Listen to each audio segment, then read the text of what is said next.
નમસ્કાર મિત્રો। જે વ્યાયામ શિક્ષકોને લઈને જે આંદોલન હતું એ આંદોલન હવે સમેટી લેવામાં આવ્યું છે। હાલ પૂરતું આંદોલન સ્થગિત કરાયું છે।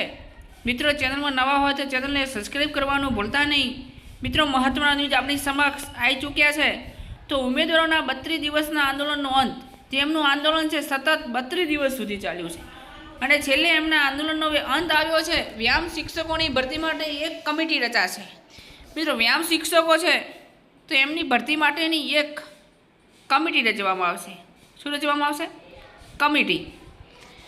અને એ કમિટીની અંદર જે એમની એક કમિટી રચવામાં આવશે, એક કમિટી રચાશે અને એ કમિટીમાં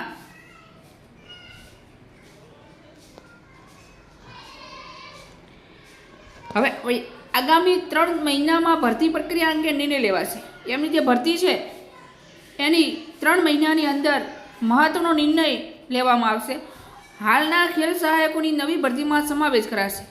હાલ જે ખેલ સહાયકો છે જે નવી ભરતી કરાર આધારિત બહાર પાડી છે એની જગ્યાએ જે વ્યાયામ શિક્ષકોની કાયમી ભરતી માટેનો સમાવેશ કરાશે। ભરતીમાં ઉમેદવારોની ઉંમર મર્યાદા ગણવામાં આવશે નહીં। પેલો ખાસ મહત્વનો જે ટોપિક છે એમની ઉંમર મર્યાદા, જે ઉંમર મર્યાદા મહત્વની જે છે એ ખાસ ગણવામાં આવશે નહીં।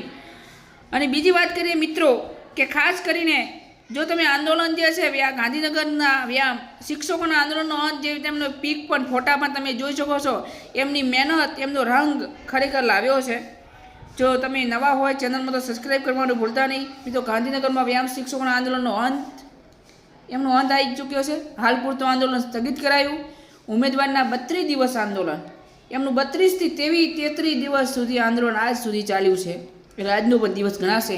વ્યાયામ શિક્ષકોની ભરતી માટે એક કમિટી રચાશે મિત્રો, અને 3 મહિનામાં ભરતી પ્રક્રિયા અંગે નિર્ણય લેવાશે।